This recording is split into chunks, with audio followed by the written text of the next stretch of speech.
But this is exciting. Drew is not only an awesome leader, he's one of the finest students of leadership I think I've ever met. He's constantly meeting people, learning, studying, and he's got just a ton of experiences from the business world and his military career that I know I love just sitting and listening to him and hearing the things that he has to share.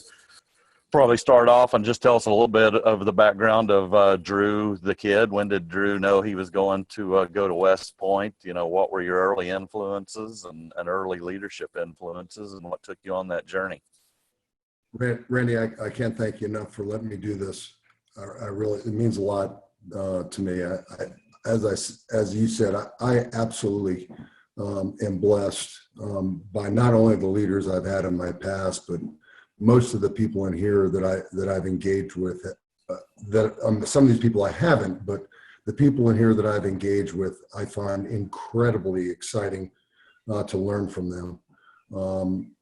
I guess probably my intent would be to sort of give you a quick little download on who I am without going into the things that I typically talk about. There was an article I wrote that I use primarily when I talk to other businesses and do keynote addresses about 10 lessons from combat for business leaders. I'd like to stay away from that, but at the same token, if anybody wants to ask questions about it, after I give you a little bit of an update on who I am, sort of give you some key points of what I've gleaned from leadership over the years, and then open up for questions. I guess one of the things that I'm most proud of is the fact that I've been part of great teams, and I've been allowed to build some teams that sort of work dependently on each other's strengths, to break down the stovepipe thinking that's typical, and create solutions to complex problems that are very adaptive. Team of teams concept that Stan McChrystal, who I have worked for, talks about. I'm the son of a New York City cop. My dad was, without a doubt, is still a pretty big disciplinarian. He was injured in the line of duty as a young police officer, and basically moved to South Florida when I was 6 years old. Started his own little business in Jupiter, and if there's anything I could, one sentence to identify my father, it would be he has an intense work ethic. I attended the only Catholic high school in Palm Beach County, Florida. Back in 1980, in the 80s, there was only one Catholic high school, and it was right in Palm Beach. And that should pretty much tell you the clientele of most of the people who went to Cardinal Newman High School. Very wealthy. We weren't. My dad was a very hardworking man. I was a typical kid, got in trouble. And when I did get in trouble, my father was very quick to discipline me, not necessarily about doing wrong, but being accountable for who I am and what I did. I've wanted to go to West Point since second grade. I don't know why back then. I think it was the uniforms I thought were pretty cool. But obviously, West Point really formed the bedrock of my what I call institutional learning of leadership. I think you can become very book smart while you're at West Point on the leadership principles. The question becomes whether or not you can apply them in reality. Typical young officer in the Army. I went through all the basic course and the advanced course. I was a platoon leader. I was in charge of 30 people for a couple of years. And in 1993, after I graduated from the advanced course for captains, I went to Fort Drum, New York, where the painful lessons of the reality of leadership sort of came in full circle. I was the commander of the company that rescued the Rangers in 1993. There's a new documentary out about the untold story that sort of documents the truth behind what happened, as opposed to the movie Black Hawk Down, which sort of omitted some of that, most of that. I learned that painful lesson in 1993 really has stuck with me ever since. And if you understand my relationship with Jimmy Martin, which was non-existent. Jimmy was just a young man who was a great young soldier in my company of 110 men. If you ask me about Jimmy prior to October 3rd of 1993, I would tell you that Jimmy's wife had a miscarriage about a month before he was killed, and he was a good soldier. That's all I knew about Jimmy. And when he died, I emplaced him when he died that night next to me in battle. I really didn't know anything about Jimmy. Now, I can tell you about the 5% of my soldiers in that company. In fact, I knew everything about their family, their finances, and every other thing about them. And I learned very painfully the challenge you have as a leader of spending 95% of your time with 5% of your people. And pretty much after that, I vowed never again to do that. I spent half of my time dealing with that 5%, and the other half of my time being around the 95% who are always doing the right thing, learning from them, being part of them, developing them. Painful lesson that still stuck with me. I led a battalion in Iraq. I had 1,200 soldiers over about 180 square kilometers in one of the roughest areas of Iraq during the surge in 2005 and 2008. It was a pretty rough period of time with the counterinsurgency kicking in. I lost 18 soldiers, about 300 of us were wounded during that 15 months. Came back from that, got my master's degree in communications, which is pretty funny because to be completely candid, English to me was almost a second language. I think grunting is my first language. I was a software engineer major at West Point. I'm really good at math. And if you asked me what I needed to learn, it was really how to effectively communicate better. So I got a master's degree in strategic communications. And then I went on to lead a brigade of about 6,000 soldiers at Fort Jackson from 10 to 12. One of the most powerful lessons I learned early as a young officer, after Somalia, I was invited down to the Pentagon by General Sullivan, who was the chief of staff of the Army at the time. And General Sullivan, they had a wall of heroes that my unit was on. And I sat with him and I got to talk to him a lot. And one of the things we talked about was what I wanted to be in the Army. And of course, at that point in time, I'd only been in the Army for 6 years. I wanted to be a battalion commander. Only 3% get to command an infantry battalion. It's very, very tough to get a battalion command. And of course, he sort of waved it off and said, "Oh, you'll be a battalion commander. After that, what do you want to do?" And you know, it's pretty hard to comprehend that from a senior leader like General Sullivan. And I really had no other answer other than be a battalion commander. And he said, "Well, do you want to be a general?" And I said, "Well, sir, I am definitely certain I don't want to be a general. I just want to command soldiers. I want to be around soldiers." And that was sort of the way I stuck to it. And what he said to me was most profound, which was, everybody in the Army gets passed over once. Everybody. And I said, "Well, sir, you didn't. You're the chief of staff of the Army. You've never been passed over." And of course, he's like, "Drew Meyerowich, shut up." Yes, sir. But his point was very valid, which is you know, the Army is a great place, but not everybody gets to do the great things that they want to do.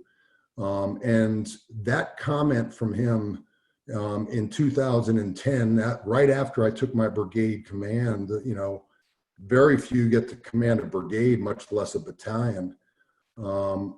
I decided that I needed to leave the Army on my terms. And that was in 2010 and 2011, I made a concerted effort to get my last job at Fort Leavenworth, where I was a director of the school, with the intent of leaving the Army. I had no intentions of moving on. I was done.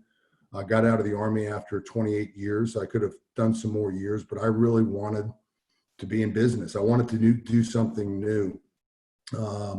It was a great experience because so many people, some of which are in here, I met in those days while I was still in the Army looking to transition out. I learned a ton about leadership in Kansas City, the network of people, relationships, and businesses that are so profound to me.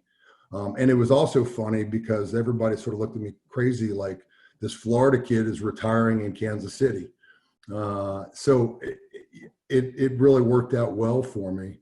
and I've been in business now for 6 years.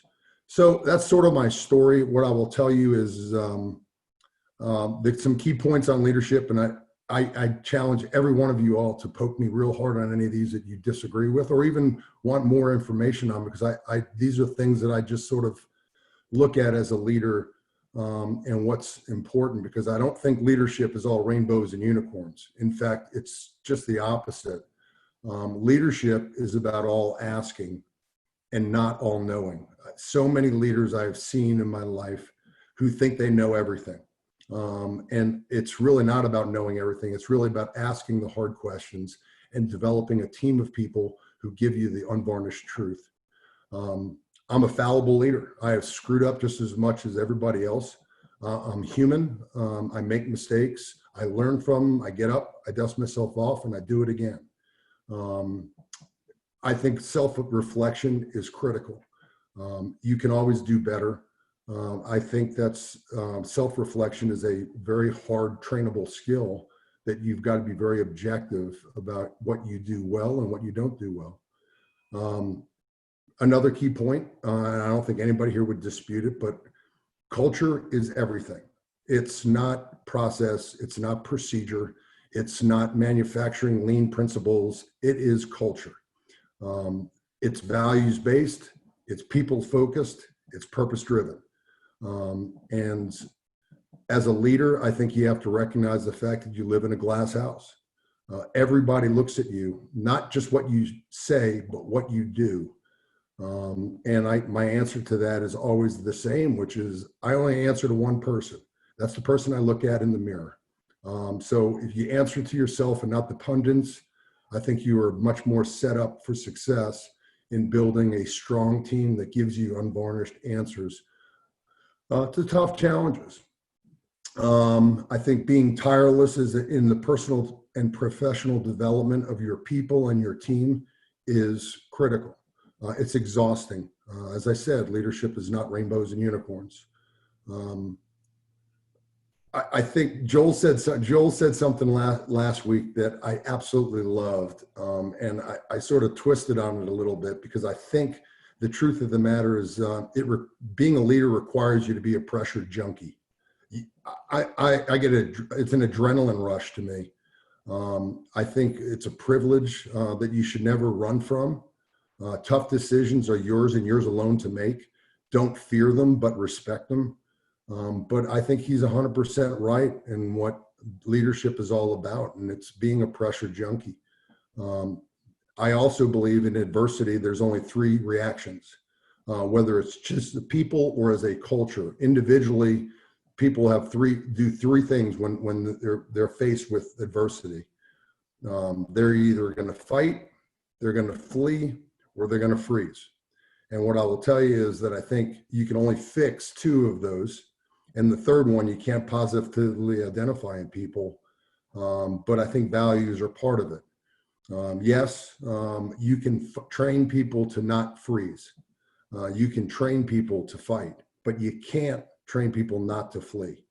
And that's a nuance, I think, where culture is a tough thing. And I think as a team, people, especially in some of the most adverse conflicts that I've been in, people will react in one of 3. They're going to react to take care of their buddies.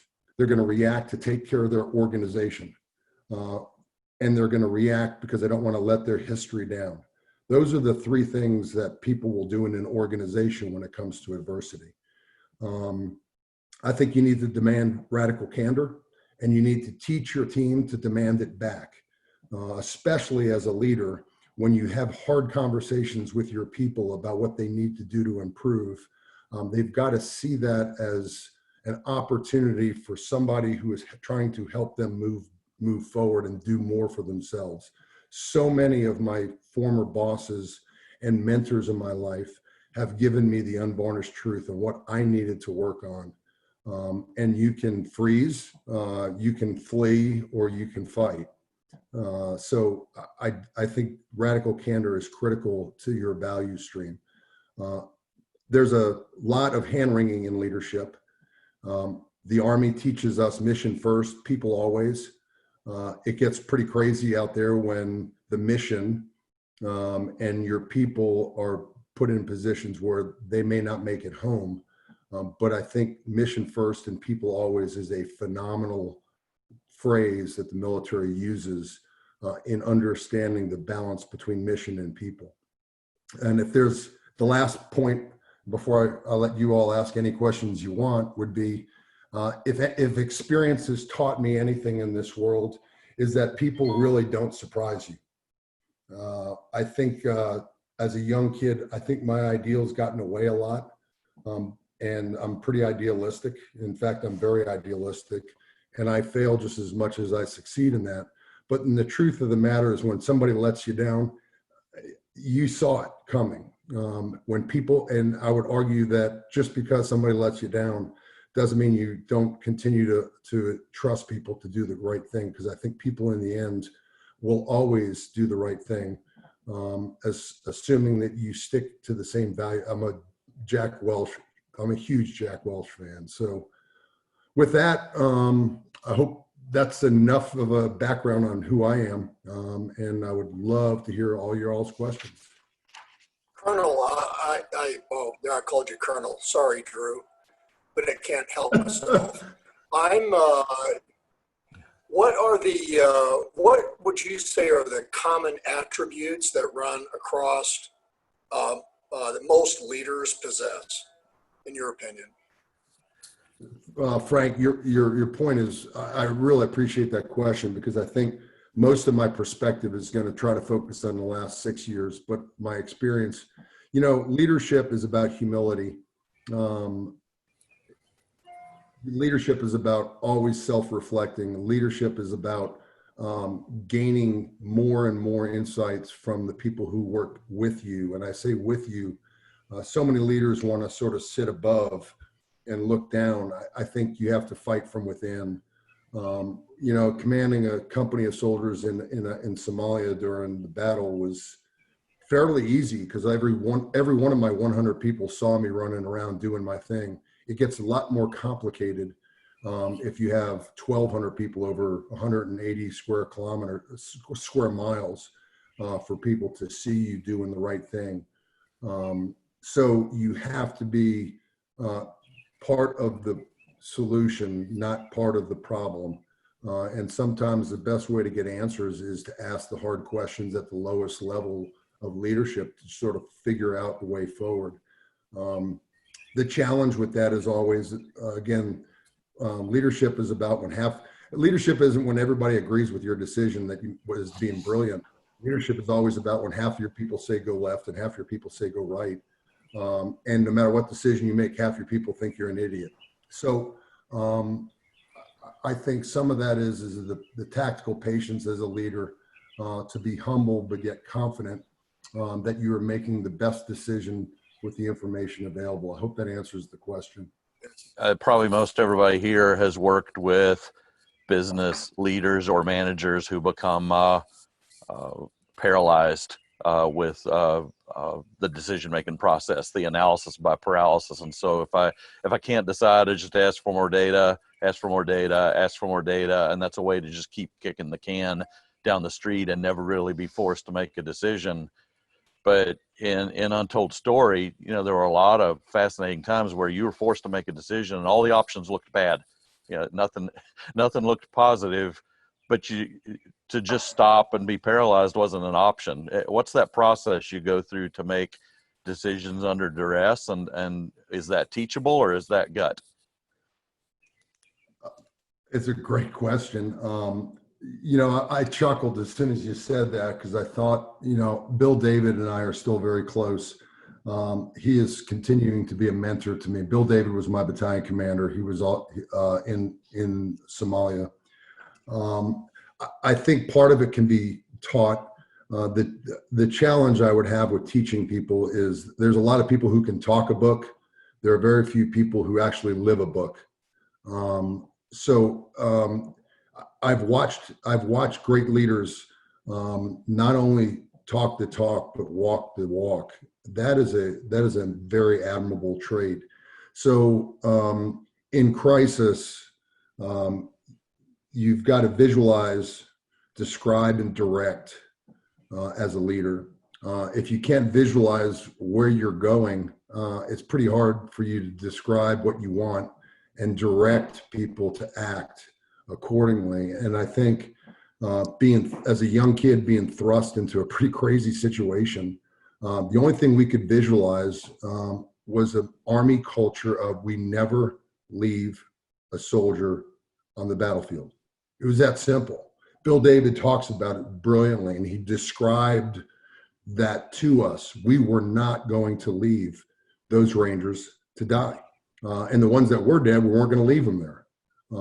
And that description and that visualization provided us the direction that we needed to sort of make it happen. I remember sitting by the Olympic Hotel, and the intent was, I took these Malaysian APCs and they didn't speak English, and I took these Pakistani tanks and they didn't speak English, and nobody talked the same language. And I was pinned down. I'm in a Humvee. Everybody else is in up armored vehicles. I'm in this ragtop convertible in the middle of Olympic Street by the Olympic Hotel. And it was bad. We weren't moving. The tanks were afraid to move. I don't know why, because there were tanks. The only thing I had protecting me was my uniform. And Bill David's intent was for me to drive these vehicles right into where the Rangers were and pick everybody up and drive on out. Well, it was at this point in time that it was either, my choices were very limited because we weren't driving in anywhere. And I dismounted my company. And I remember very vividly Bill saying to me on the radio, this wasn't the plan. I said, well, sir, you can yell at me if I get back. But this is the only way forward. The tank, we're not going to move through here by vehicle. We're going to have to physically walk and dismantle obstacles through this fire to get to these guys. And he didn't second guess my decision from that point forward.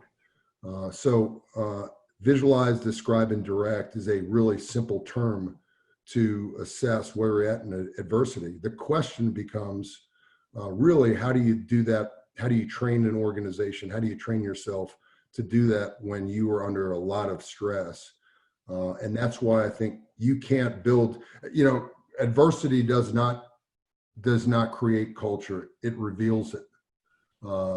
So how do you have to prepare an organization for adversity when the adversity is not going on? It's almost too late at that point in time.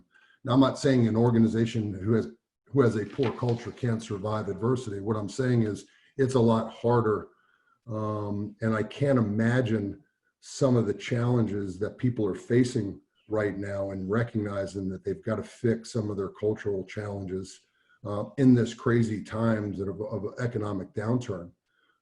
It's a pretty intense environment, but yet there's a lot of great leaders out there who recognize that and are doing their best to make it through this and take one step forward at a time.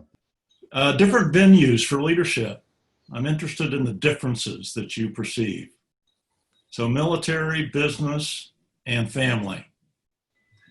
What are the differences, not the similarities? What are the differences between those three venues as a leader? So, it really ties into a couple of the questions that are in the chat as well. The differences, the military, the differences in the military are pretty profound, because when you make a decision, especially in combat, there's potential your decision is going to get people killed. In business, that's not the case. I say this, and I usually get some crazy stares when I say this. I think business is even harder than that. And I say it's harder than that because the morbid side to it says this: if one of my soldiers in combat dies, their family is taken care of. They've got health care. They've got a salary per month. They've got insurance. It sounds pretty morbid to say it that way, but in business, you lose a business, people are out on the street looking for a job. Their families still have to survive. They have to still survive. So it's a completely different kind of pressure and wringing of hands for a leader in an organization in business. And I think there's some very similar things that are important for both of those, and it sort of ties to family as well. I've done some stupid things as a young leader, but not once have I ever been embarrassed to tell my parents about my mistakes. As in the Army, I'm not talking as a little kid. I'm talking about in the Army. So I think there's a level of what I do is I have to be able to answer to my family. I have to answer to my God, and I do have to answer to my people. And I think that's a similarity between all three of those. Development of a great question was asked in the chat about what's this tireless development? How do you pick people? I'm a Jack Welch fan. A high performer with high values is who I want. A high performer with low values, I run from. I think they're the ones that we worry about the most because they're such a good performer in business. But I'm sorry, I've got a pretty low tolerance for mistakes that are illegal, unethical, or immoral. And my example would be, I used to tell my soldiers all the time before we deployed to Iraq, do you want a guy pulling security for you where you're trying to assault an objective and they're shooting at the enemy and to shift if they've only had a little bit of marijuana? I mean, it's only a little bit. And I say it that way because most soldiers don't want that. I had a young kid at CAPS ask me the question if we do urinalysis. And my answer to him wasn't yes or no. It was, so let me ask you this question. Do I want people who are sticking their hands in punch presses that are high? And if your answer is yes, then you have obviously never been around a punch press. So I think there's a tough decision that leaders need to make at times that may not sound great to everybody, but it's not everybody you have to answer to. It's that 95%. Does that answer the question, Steve? Well, spend a little more time talking about leadership as a parent.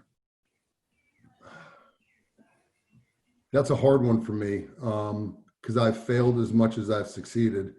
I have 3 sons. My oldest son, we haven't talked to in over 4 years. I became a bank to him and not a father. My wife and I both became a bank to him. He was entitled. And my choices are, do I continue to be the bank or do I teach my other 2 boys? And I save 2 versus create a problem for 3. It's about doing what's right. It's about accountability.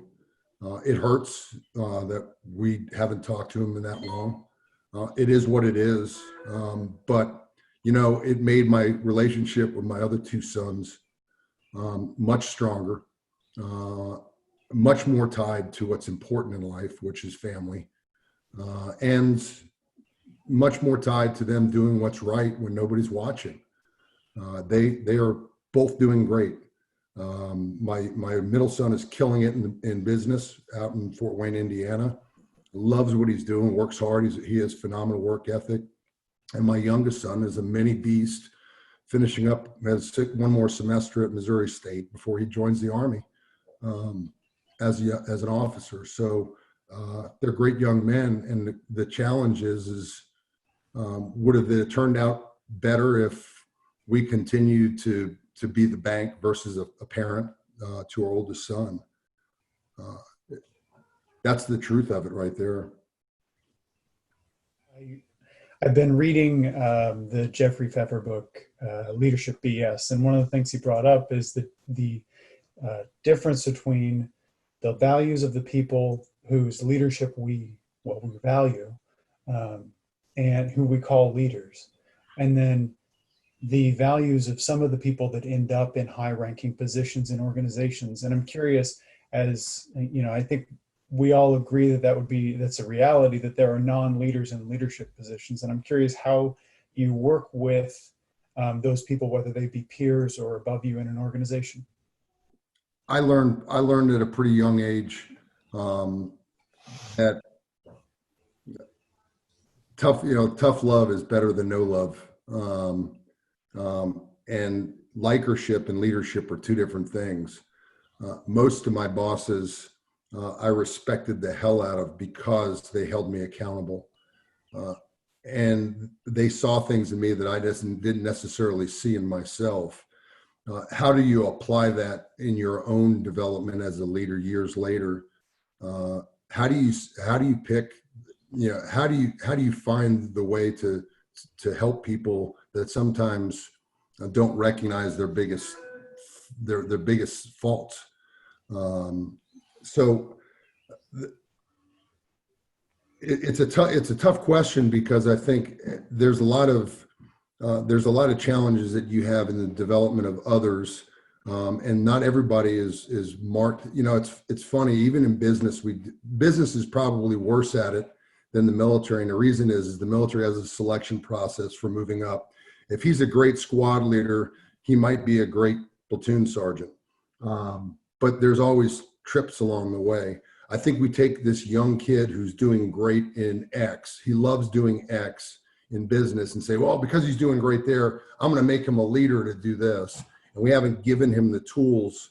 And then all of a sudden he fails at that and we fire him, as opposed to say, maybe he needs to go back to what he liked doing as opposed to what you wanted him to do. And I think that's a huge challenge in business. And it's not because it's wrong. It's just because it's the only way you really have as a metric to determine whether or not somebody should move up in your organization. The military has selection processes and things that are much more process driven. But the truth of the matter is that, when guys like, I'm fascinated by all these senior leaders in the Army who used to say to me, oh, don't worry about being a battalion commander. You're going to be a battalion commander. Years later, I saw General Sullivan when I was a battalion commander before I went to Iraq, and I saw him again as a brigade commander. When I was a battalion commander, I said to him, sir, you remember talking to me in your office? He goes, of course I do, Drew. And I told you you'd be a battalion commander. And I said, well, sir, how many people have you told that to that didn't come true? And he goes, none. You just know. I mean, here's a guy who was a 4-star general. His experience, he just knew. And I surely didn't have the confidence in that time at that time to make a bet on somebody being a battalion commander. Now, here I am as a battalion commander, and I was blessed. I had such a great team. I knew one of my company commanders was going to be a battalion commander. I just knew. And now he's a brigade commander.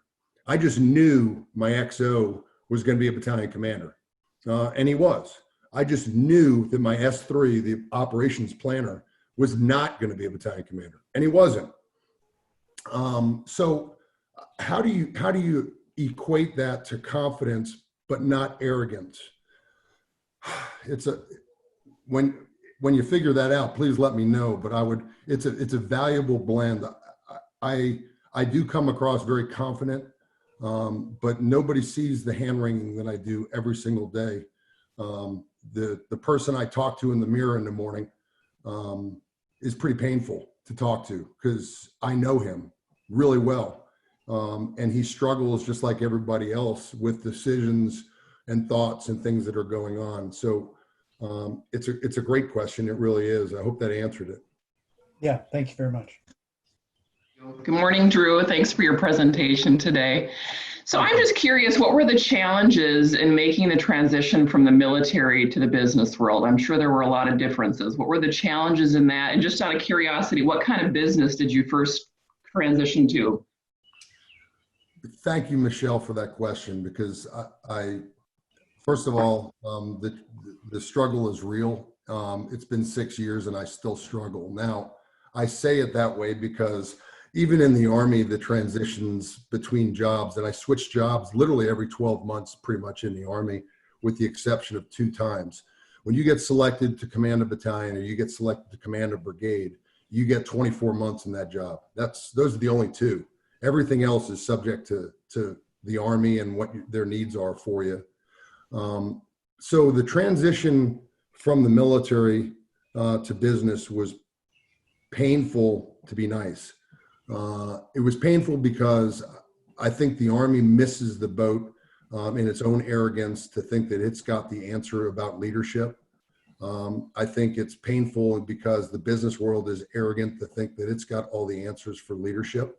And I think if the two would be smart and get together, oh my God, the amount of experiences that the business world can teach the military and the amount of leadership in adversity that the military can teach the business world, it's such a great partnership.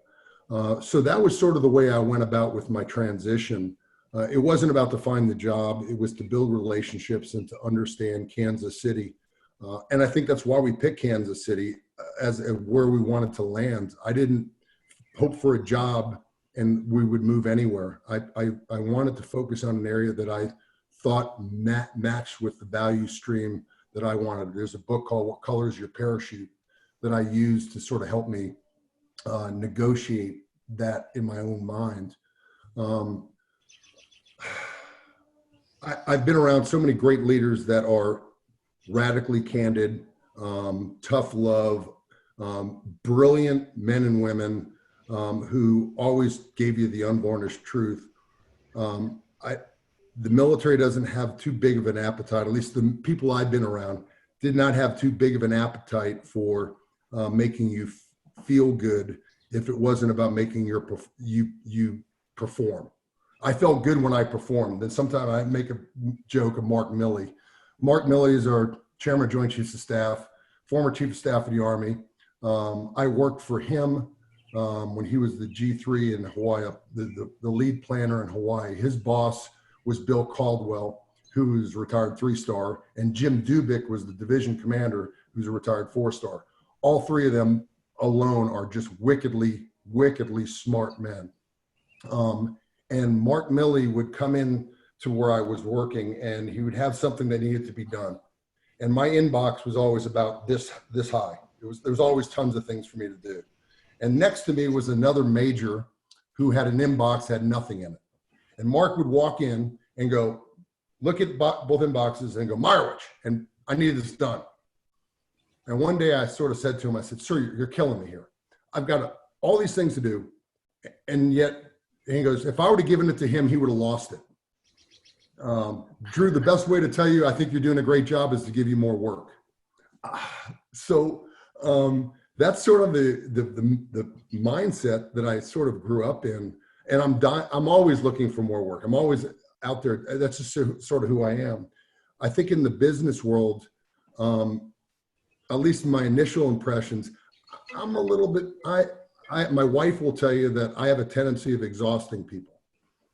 And she's 100% right. I've learned to sort of tailor that to the organization I'm with, and it helped me in the transition into the business world. But one of the things that the military taught me is counseling, development, and improvement. The business world doesn't counsel people, especially in writing. The first time I wrote somebody up, oh my God, it was like it was like a critical event in the entire company. That, oh my God, this new guy just wrote so-and-so up. Well, it was a poor performance measure. I'm sorry, but that needs to be fixed. And I really haven't shied away from that. What I will say is that I'm learning that some people just don't accept it by culture or whatever it is. And the best thing you can do is, if they don't accept it, is to move on, not worry. But there are people that really do care about what you are thinking. My corporate team, I absolutely love these kids. How they put up with me, I don't know. But I'm so proud of the things that they have done in terms of their own development, and putting up with my continuous development of them, and more importantly, their continuous development of me. I think a counseling can go one way or two ways. And that counseling one way is, this is what I think you need to do to improve. Any questions? And that's the end of the counseling. the other way is, hey, what do you think you need to improve? Hey, here's what I think you need to improve. Hey, where am I causing you problems? Hey, what can I do to improve? A completely different counseling format. And I don't think the business world is quite, at least from my perspective and the people I've been around and things I've seen, have really mastered the ability to train and develop its subordinates to create a better culture and to show them there's a purpose in life beyond the current job that they're in. Their progression in life is important to you. Had the opportunity to manage quite a few people in different environments in the business world. And it was always interesting to who I thought should be a good leader. And sometimes those potential leaders didn't accept or want to believe that they could be leaders. And so, figuring out a way to make them believe and see what you saw, would be curious to see what Drew had to say on that. Joel, that's a great question. And I'll use a story, I was blessed. So my first company, that when I commanded in Somalia, I took over a great culture. My battalion, if you understand about my organization, I took over a phenomenal culture. I took over from a phenomenal leader. And that's the way I would always like it, by the way. I was gifted by being given a second company command as a young officer. Very few get to command two companies. That company had cultural problems. The day I got there, there was no assessment. It was immediately the officers were lazy or perceived as lazy, and I changed that. But that's only 100 people. I'm going to talk about my brigade. Here you have 6,000 people. The Army does a phenomenal job of training young American civilians into soldiers. Our basic training is awesome. It really is. But there's a saying that was used. The drill sergeant is there before your soldier gets up in the morning and is there after your soldier goes to sleep. And it's a true statement. The problem I had in my brigade was the way it was said, at least in my own eyes, was only the drill sergeant is there when your soldier gets up and when your soldier goes to sleep. Because it was very profound. I saw it across all 6 of my battalions. And day one, Drew takes the control of the guidon, and I'm now the brigade commander. At 2:00 that morning, I was in the barracks doing a head count with the drill sergeants. Now, I didn't have to, but there's a very strict procedure for doing head counts of male and female soldiers, trainees. You can't just have a male walk in and start counting girls in bed. There's got to be a female present, and vice versa in the mailroom.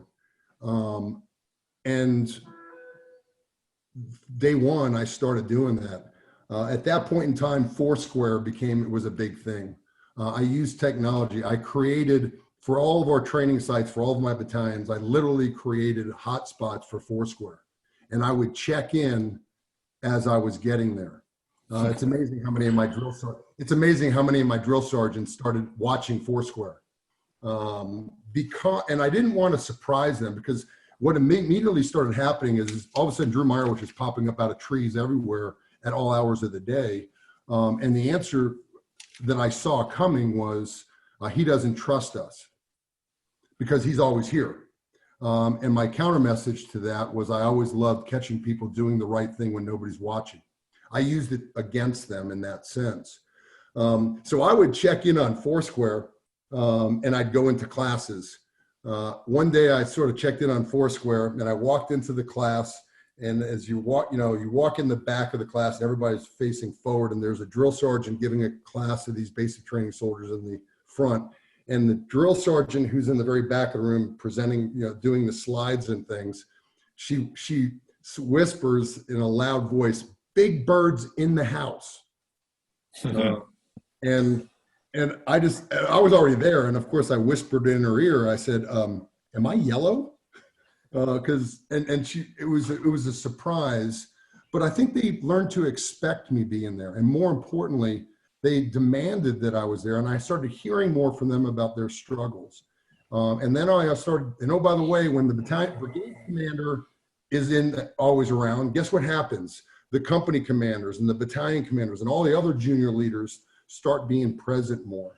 And I watched this organization flourish in terms of radical candor and some of the changes that we were making simply because you were present. Is it tired? It's tiring. I mean, I was there all hours of the day, but I reminded people because you have these policy letters, and I go back to talking the walk or walking the talk. Every commander has these letters about balance, about family time, and all these other things. But I used to tell my leaders all the time, I said, if you balance your schedule around mine, you will not survive. I'm a brigade commander. If I decide I'm going home at 1 o'clock to play golf with my wife, I'm going home at 1 o'clock because I'm the brigade commander. I don't have that kind of a responsibility to be around soldiers during classes and things like that. So don't build your calendar around mine. You take care, you do your time that you have to do what's right, but also take care of your family. Because if they were to look at my schedule and the fact that I was always around, they would think I didn't care for my family, and my letter was nothing but lip service. So there's sort of that tireless side. I hope that answered it a little bit more.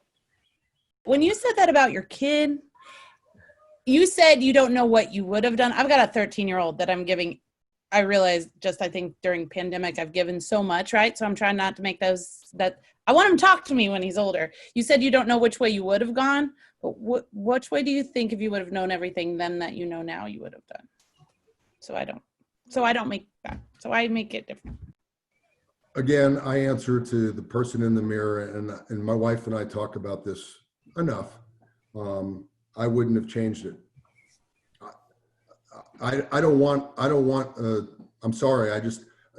I want my children to be accountable. I want my children to own their own challenges. I will do anything and everything to help my children, anything. But there's a point in time where what's expected becomes unreasonable. And I think we were being taken advantage of.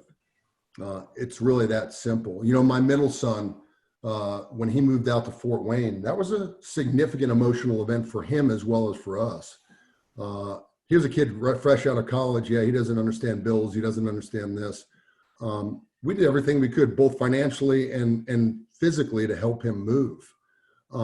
And after it was all said and done, we're sitting out there and he says, Mom, Dad, I don't think I could ever repay you for all you've done to help me get it set up out here. I feel like you've done way too much for me. Thank you. Thank you from the bottom of my heart. Now, that was all we needed. I don't think he would have said that if we would have gone a different way with my oldest son. I don't think he would have recognized it. Yeah, my boys know that it's painful that they don't talk to their oldest brother, but you have to sort of stick to what your values are. You know, there's another painful story that goes with this. So on the same day of Jimmy Martin was killed in 3 October 1993, the same day, 12 years later, I'm in Iraq. My security NCO, the guy who was responsible for my physical security and getting me from point A to point B, because I was always outside the gate, we were in a firefight and he was killed standing right next to me. Sergeant Isaac was a phenomenal young man. And unlike Jimmy, who I didn't know much about, I knew everything about Daniel. If you understand at least the way we ran things, following the death of a soldier, my chaplain, we did a lot of things in getting the organization to regroup, to go through some initial counseling and a sensing session together as a group. being a battalion commander, my chaplain goes, "Hey, sir, we'll do the sensing session. I know you got a bunch of other things going on. You don't need to be there." I'm like, "Bullshit, chaplain. I'm just as much part of that team that's my security than I." So they waited. We figured out a time that worked, and the chaplain ran it, and everybody was hurting. Everybody was really hurting, me included. They didn't recognize that, yes, I'm a human. I'm hurting too. And they, chaplains trying to get everybody to come out of their shell and talk a little bit. And of course, everybody with the battalion commander in there thinks I'm the first person that needs to talk. And I refuse to be that first person. When one of the privates finally spoke, he said, "Sir, we had no business to be there. You're a battalion commander. When that firefight started, we should have left." And it was a question poked right at me. And I said to them all at that point in time, I said, "Is that what you all think? Because I appreciate that opinion. I really do. But let me ask you this question. What have I told every leader in this organization before this about when you get in a firefight?" And the answer was that you never give somebody a second chance to shoot at you. You hunt them down and kill them. So I said, what would happen if the battalion commander did just the opposite of what he's making every other leader do? And I said, I'll give you all a chance right now, because as God is my witness, we're going to be the last people to leave the battlefield. We're going to be out more than everybody. And if you thought being the battalion commander of security meant it was going to be easier, by all means, I need you to go back to your, no problems, go back to your companies and do your jobs there. But I need a special team of people who recognize the fact that you're going to be in much more harm's way working for me than working in your companies. And not one of them left. It's not pretty. And I think they recognize how much it was painful to me at that point in time as well. And there's a lot of messy decisions that you make. You've got to own every single one of them, whether they're right, wrong, or they're indifferent. And I still own that one about my son. Based on your experience, do you feel that leadership is a learned or inherited trait? Given the right tools and guidance, can a person become a great leader?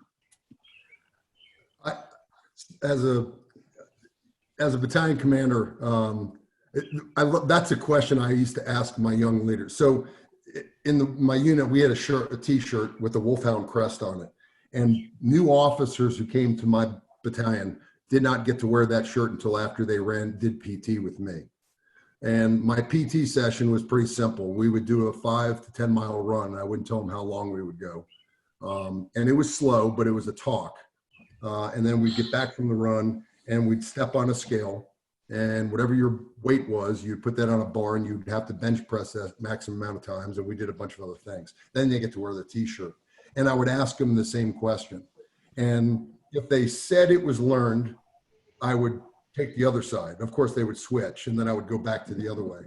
But it's a great discussion point. I think it can be learned if the value set of the individual is right.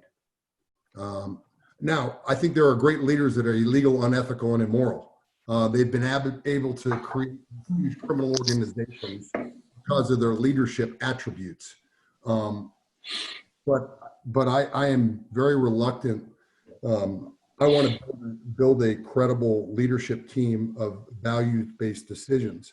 So I don't know if you can steer people from the value streams that they grew up in. I don't know what the answer is, but I will tell you that most people, 95% of the people you deal with, have the ability if they have the desire, regardless of their upbringing, regardless. I have been around the salt of the earth my entire life. That's why I love the Army. From the lowest E1 to the highest general, all have to work together as a team. And that's what's special about it. And I think that's what's special about manufacturing for that sense, which is what our company does now. I've got some great young employees hourly wage employees that are doing great things for our company. And they can screw it up just as much as the highest paid engineer. So visualizing that and talking to your people and developing that and nurturing their strengths and honing in on improving their weaknesses can work for, I think, just about anybody. When you looked at individuals in terms of their promotability, what characteristics or traits should they have, it's a tough call because to your point, the person has to have, they have to have certain strengths and they have to come from a certain place in terms of their value systems, their beliefs and etc. And so it was a tough call most of the time. But, you know, sometimes as a leader, and not sometimes, a lot of the times the decisions you make are not about solving today's problems, but it's really about long-term solutions, second, third order effects. So you're not going to see the fruits of a lot of your labor, especially in the development of people, until years later. You know, as much as I screwed up as a young leader, my company from Somalia, I'm still in touch with most of them. They're good kids. They're not kids anymore. They're in their 40s. About 5 years ago, no, it might have been 6 years ago now, I was very close to Mrs. Martin and Lori Ann, the widow of Jimmy. They live in Collinsville, Illinois. And Mrs. Martin and I were talking one day, and I said, you know, I think it's time for us all to come out and see you. And we'd been out there a couple of times. So I sort of put out a message to everybody saying, hey, this is the weekend. We're all going out to see Mrs. Martin. And about 15 of us were able to break away and go see Mrs. Martin out in Collinsville, Illinois, and get to visit Jimmy at his final resting place. It was a wonderful time. And Mrs. Martin, who was struggling with some health issues, but doing well, it was a great time for her. We all left that weekend, and 3 days later, Lori Ann calls me and says, Mrs. Martin passed away. I don't know. I'm taking care of everything, but I don't know if it's going to be possible to get people back. If anybody will come. And I sort of let everybody know, and 18 of us turned around, well, 15 of us turned around, and 3 more stopped what they were doing, and literally a week later went back to Collinsville, Illinois.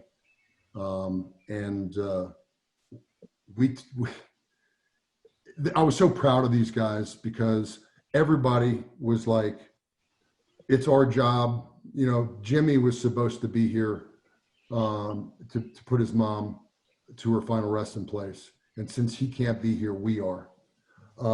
Those are values that they sort of learned over time.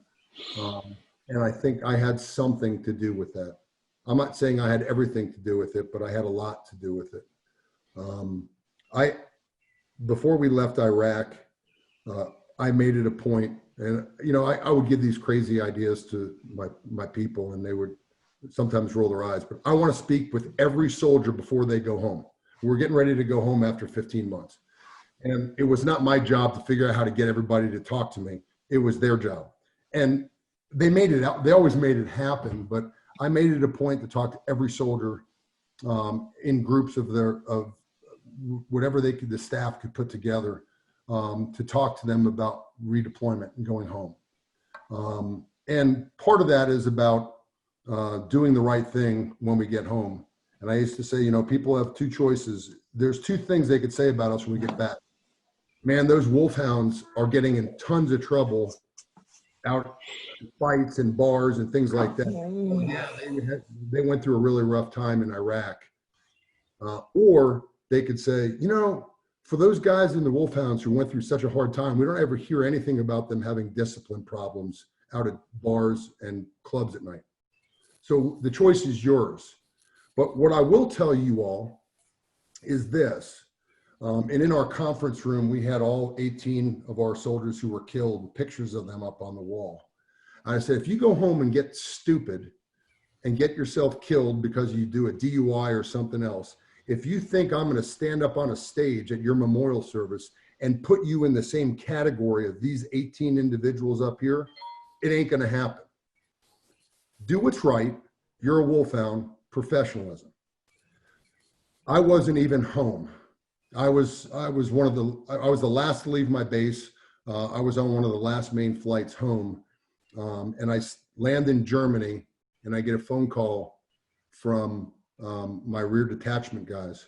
One of my soldiers got home, kissed his mom, kissed his grandma, went out with his buddies, did drugs, OD'd, died. So I get home to a memorial service for this soldier, and I was not going to speak. Like, sir, are you going to speak? I'm like, no, sorry, I'm not going to speak. This is the company commander's deal. The division commander, the 2-star general, says to me, why are you not speaking at his memorial service? I said, sir, he doesn't deserve it. My 95% of my soldiers, the ones out here in the crowd that I said to before we left Iraq that I would not put them on the same wall as the 18 who gave their lives in combat. I just can't do it. Now, I was very gracious to the family. I supported the family, everything I could.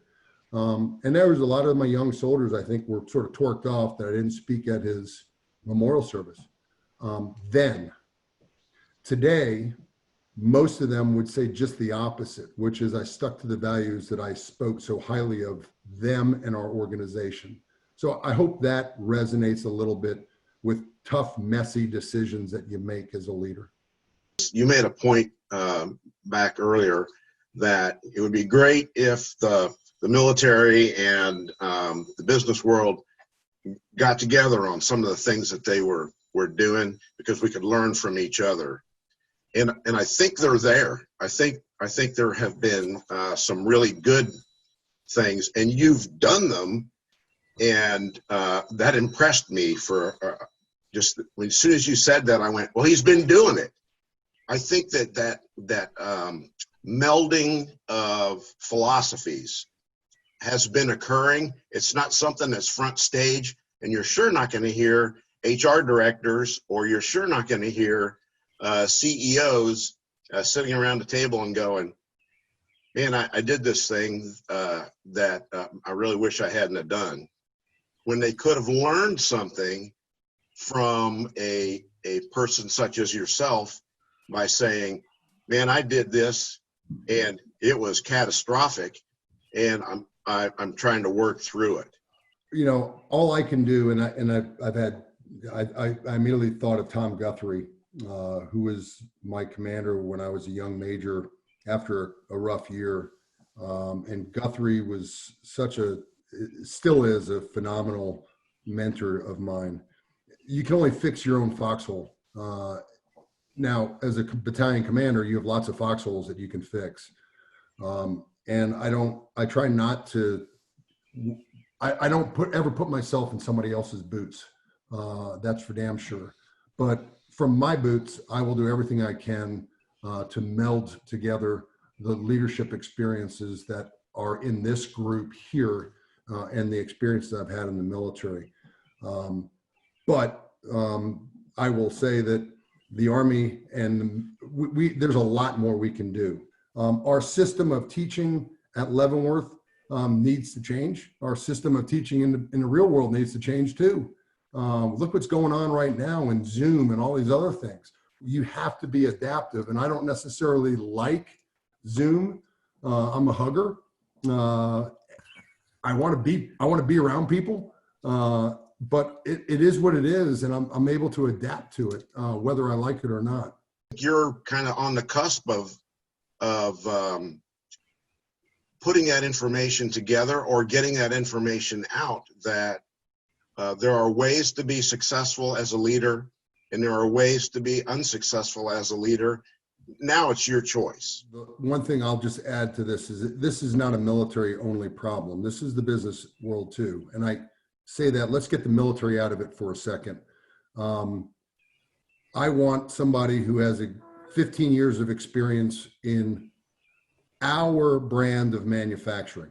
I saw this when I was getting out, which is, well, you have no business experience. 28 years in the military doing all the crazy things I did. I had no business experience. Okay. I've also heard the same thing, which is, well, you have manufacturing experience, but not our brand of manufacturing. So the HR world has a tendency of, healthcare. Well, you have no healthcare background. You're a manufacturing background. Well, our healthcare system is so screwed up. Maybe that is the best thing you can do for our healthcare system. It's just bring in people who have no healthcare background so they can fix the systems that we have. There is the challenge that we have in the application of people, because I think you hire for talent. You don't hire for technical skills. You hire for drive, intellectual curiosity, lifelong learning, the values that make great leadership, and they're going to thrive in the environment regardless of the technical background. Nothing is really rocket science, even rocket science. It's still about putting together processes and procedures and understanding. But we had similar points from General Komar and Colonel Reber around leaders and humility and self-reflection. I don't know if Colonel Reber, there's more you'd want to add to that question, but I think that's a great question, both of those, for you to dwell on. How does a leader maintain that balance? I remember an interview question I was asked that was pretty interesting. I think my answer was even more interesting to them, at least their reaction to my answer, which is, wow, all these crazy things you've done. What are you most proud of? Of all of these things, which one is what are you most proud of? And the answer back then was, I've been married for 25 years. I've got boys that I love and they love me. I know my family, and we're all still together. So I may not have it right, but I have it right enough that I haven't screwed up too bad in my personal and professional life over time. And I think it's a delicate balance. And sometimes you've got to make sacrifices in one versus the other. For 28 years, I made pretty big sacrifices at times for family. But you make those sacrifices, and you live for what you got, and you don't miss the opportunities you have when you have them with your family and with your company and with your people. So Drew, thank you. Firstly, thank you for your service.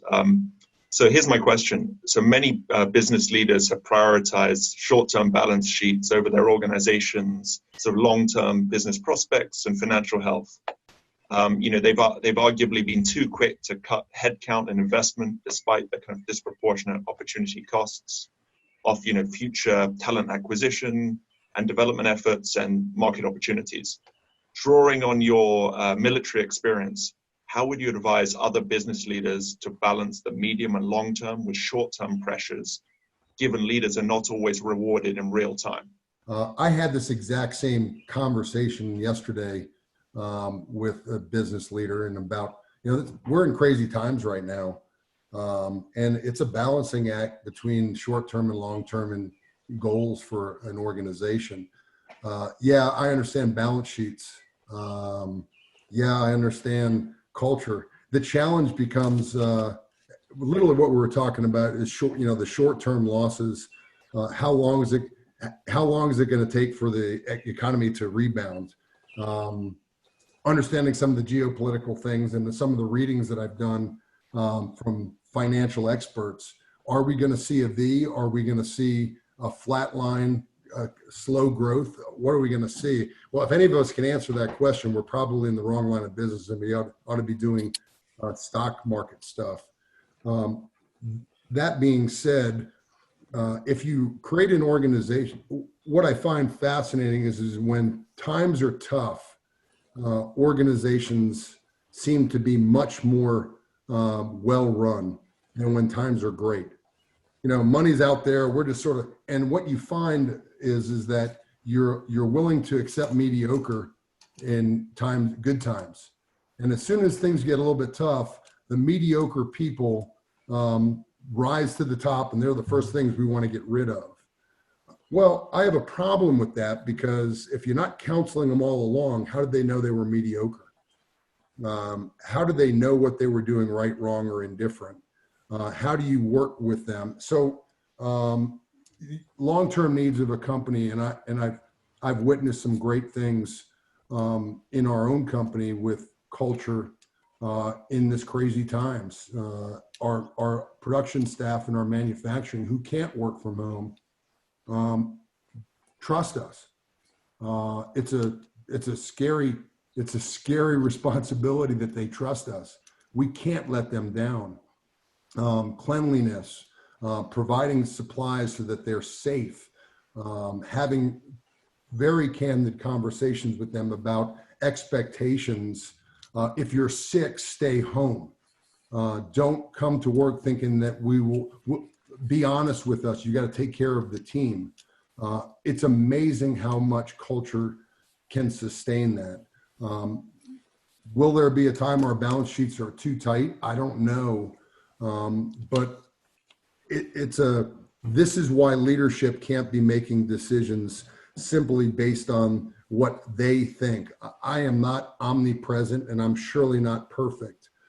Having a team of people with all these different backgrounds and expertise in finance, in IT, in different ways of thinking, coming together with their opinions on what you as a leader should do so that you hear them all.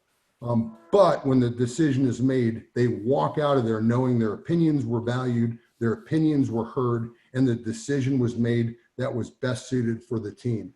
That's a cultural aspect that is very hard at times to just build during adversity. And I hope that answers your question, but it's a tough times that we're in. But I think companies that have that kind of culture are going to be much more adaptive. I think of companies that I've watched here in Kansas City. In fact, I was talking about Trayvon Industries, who I'm sure had a rough time of this with all of what they do, literally pivoting their manufacturing lines to make face shields. Andy Rieger and Jay Rieger Company, pivoting, though I think liquor sales are probably still pretty good, but pivoting to do something for our community in creating hand sanitizer. Those are some profound things that are going on in our town, and you sort of have to look at them as being the examples that we all want to be like. There was one comment that I wrote down that I didn't get at, and I say it because I've had so many great bosses, and I think when you start talking about confidence versus arrogance, there is, in self-reflection, I've learned when you screw up, the best defense that is undefendable, or really leaders, when they're mad at you and you haven't performed, when I used to say to them, "Sir, I suck." I use the "I suck" defense all the time because it really, but you have to mean it. If you fail to accomplish what you were supposed to do, own it and fix it. And I learned that from some great bosses. And I used it as the defense mechanism at times, because sometimes I was just so off base on what they wanted. It taught me that I needed to regroup, and the best way to regroup was to go back and do it again. And I can't go back and do it again unless I recognize the fact that I sort of sucked at what I did the first time. And I say it that way because I've had many of people have used that same defense against me. And it's profound when you have great young leaders working for you who use it and believe it and own it. There was some great people in this room today. I've learned so much from them.